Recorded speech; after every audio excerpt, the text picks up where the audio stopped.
the morning of the 23rd of January 1901, Britain woke up to hear that the old Queen, the Queen Empress, Queen Victoria, was dead. Victoria had reigned for nearly 64 years. She was the most famous woman in the world, and it felt like a world was over.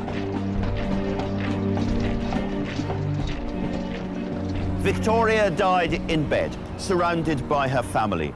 She was clasping a crucifix. If it was there to ward off evil spirits, it didn't work, because she died in the arms of her grandson, the German Kaiser, Wilhelm II, a man who would do his bit to ensure that the new century was the bloodiest in human history, with Victoria's British in the thick of it.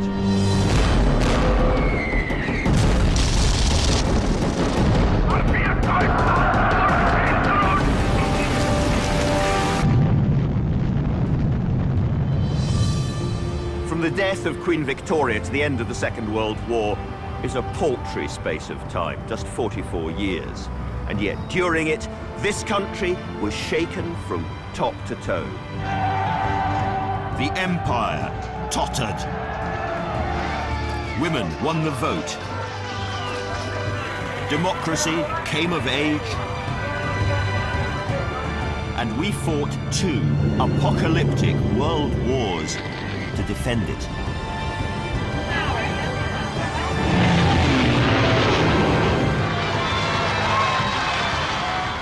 Dark, funny, surprising, and not so long ago, these are the years when modern Britain was born.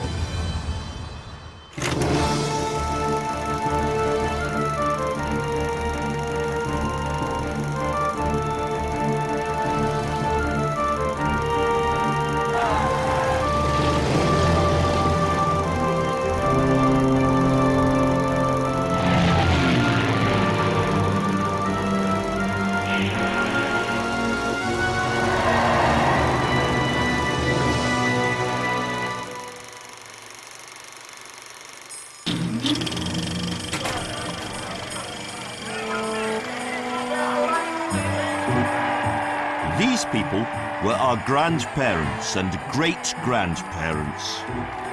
But if we could travel through time to meet them, would we feel at home in their Britain? Fabulous wealth was spilling from roaring, belching cities. But millions went hungry, really hungry, gaunt hungry. Shoeless children could be seen on the streets of every town.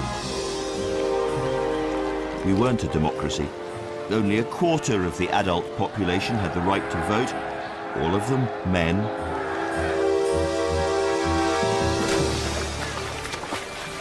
Government brimmed with aristocrats.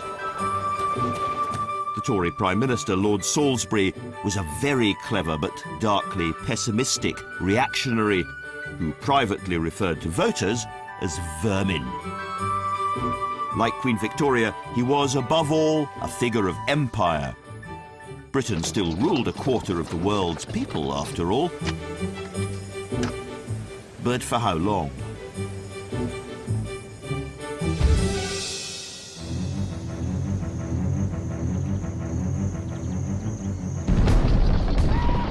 In 1901, British troops were fighting a brutal war over the gold-rich territories of South Africa.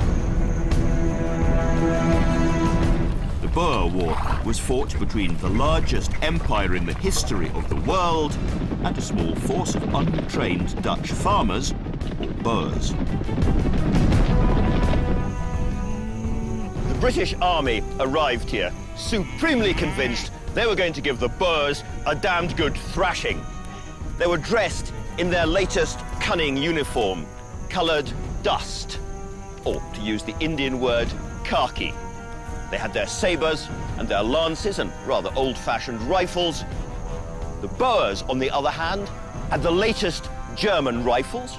They knew how to dig trenches, and they understood the terrain intimately. 19th century cavalry warfare was about to meet 20th century guerrilla fighters.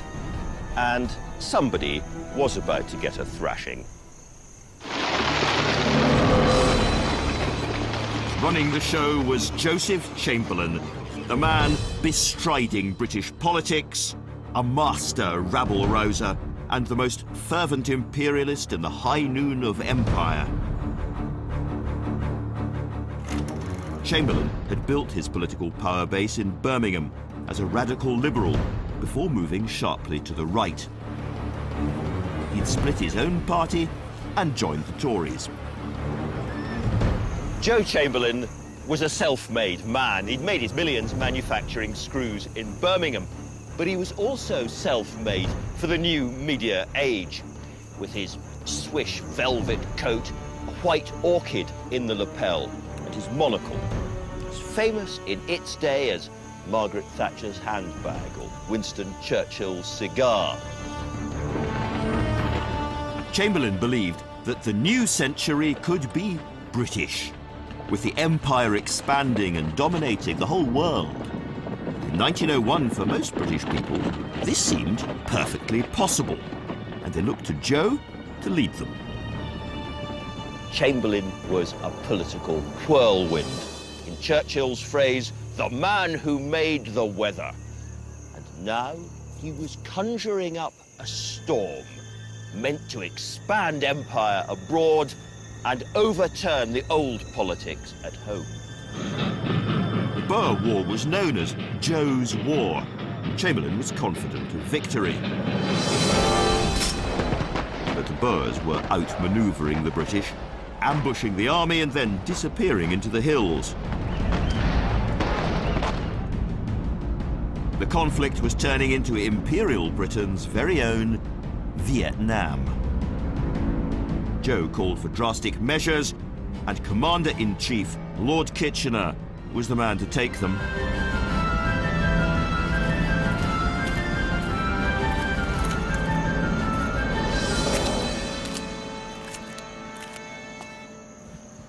In order to flush out the guerrillas, Kitchener created a vast barbed wire net spreading right across the country with 8,000 defensive blockhouses like this one at every corner. British forces swept through the countryside, killing cattle and sheep, burning crops. There were 30,000 undefended Boer farmhouses. Every single one of them was burned to the ground. This destruction left thousands of Boer civilians, mostly women and children, homeless. But Lord Kitchener had a plan for them as well. The British Army rounded up around 160,000 women and children, crammed them into wagons or railway trucks, and transported them to hastily improvised refugee camps, which, guarded by the army, quickly became outdoor prisons, and then, thanks to military incompetence, not by design, they became places of horror. Kitchener's policy gave the world a new phrase: concentration camps.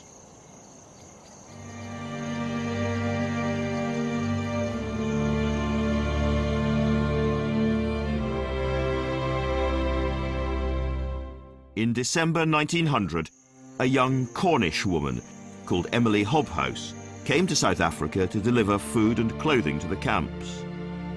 She found women and children living in tents under the relentless sun, starvation rations, terrible sanitation, swarms of flies everywhere.